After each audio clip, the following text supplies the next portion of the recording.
rescued, revamped, and refinished.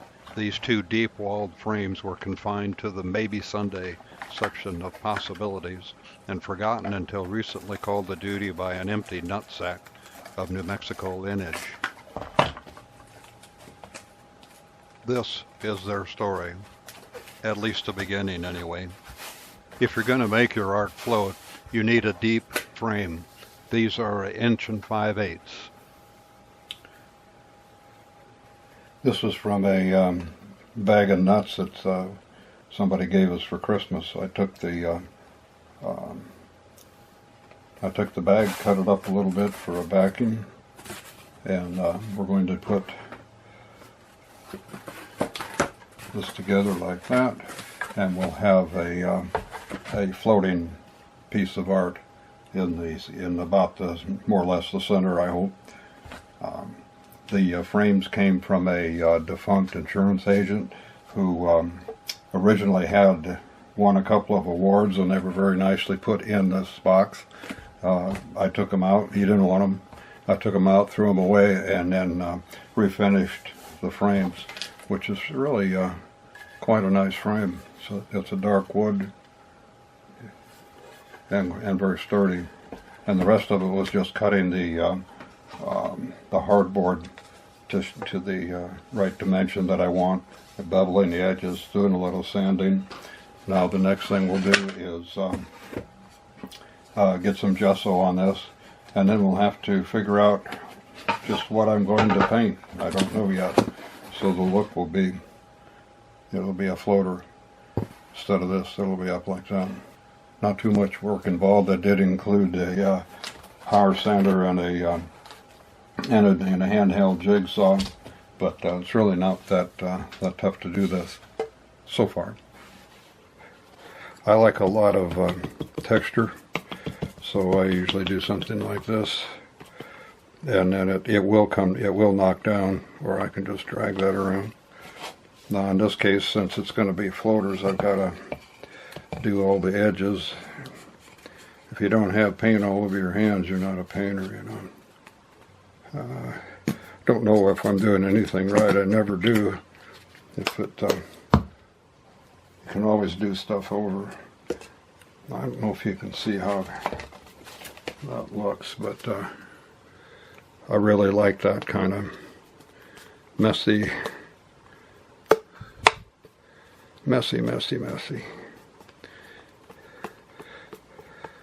I'm leaving the gesso at its original color because I kind of, some of the paintings I've been doing seem to get a little dark, so this white might help.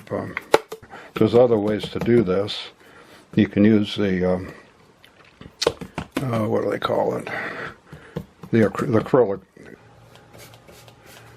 You can kind of see how this is where my texture is going to come from. If you look right up in here, when you dry brush over something like that, it'll pick up those ridges. Same thing down here. Any sandpaper will do. This just happens to be 220. I would use the finest that you can find, because this does, the gesso's pretty soft, and it will take quite a bit off, so the 220 is a good one. And then any type of holder. Strongly leaning towards this shot. This is called the Sea Pearl, and we had one that we named the Magic Pearl, and this one happens to be sailing out by one of our most favorite anchorages that only very shallow draft boats can get into. That was destroyed by a hurricane in 2005. Haven't been out there to see if these other 3 that we've had this year straighten that out. Well, I was unable to find any examples of a floating frame the way I want to do it. Most of them only have maybe 1/8 of an inch, maybe 1/4 of an inch between the art and the frame, and that's not what I'm looking for. So we're going to start out with my back board, and that's just been adhered with the, you've seen how it's adhered, we don't need that. Okay, we're going to start here, and then I need to raise it. So again, that's just your boards there, and I need to put it in such a way that it gives me the most bang for the buck, or that it gives me the most area to glue. The board's really light, so I'm thinking that that'll work. The board's quite light. Otherwise I would have used hardboard, but the art itself is hardboard and it's pretty heavy. So those would be adhered to the base. More glue, I guess. I don't know if I could mechanically fasten it. And then we'll have the art there. I may make this a little smaller so it overhangs better, but really on this particular frame I don't think it would matter. So we're doing that, and then the frame will just go on like a normal frame, and that'll be the end. But you can see the issue there, right there. So, and the way this works out is I'll have an inch all the way around, and I think that'll work out real fine.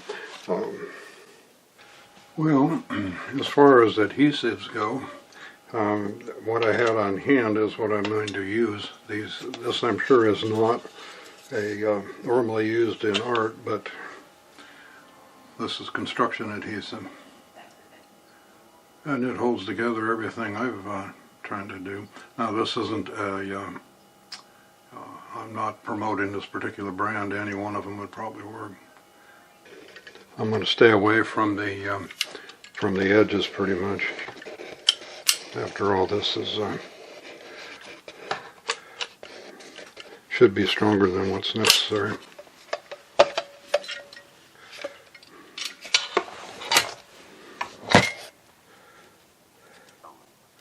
Kind of flatten it out. This is an old palette knife, by the way. I don't know what damage could occur, but I didn't want to use my new ones. Even if it goobers over a little bit, it won't matter because this is all covered.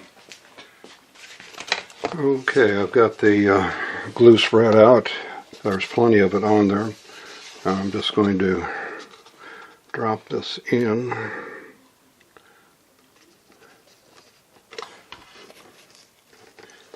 Now I know it needs to be 1 inch all the way around.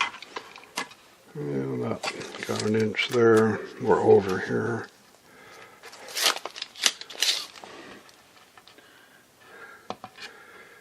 That looks good. That looks good.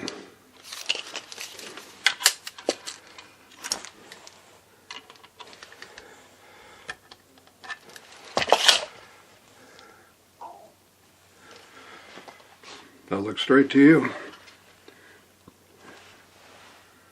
Does to me.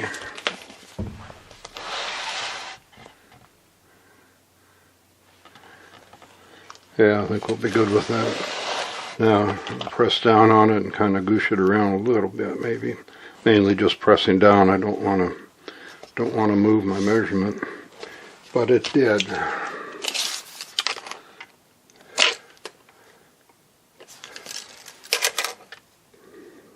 Yep, sure did.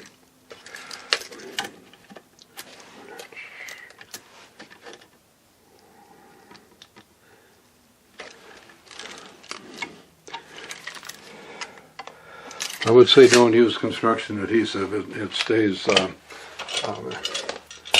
It stays soft too long.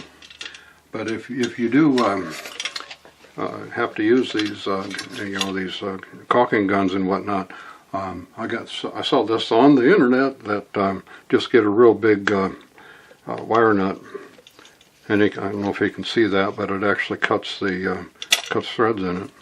And this has been sitting in my garage for months, and it's just as fresh as when we bought it. Put it on real tight. And that's all I have to do to it.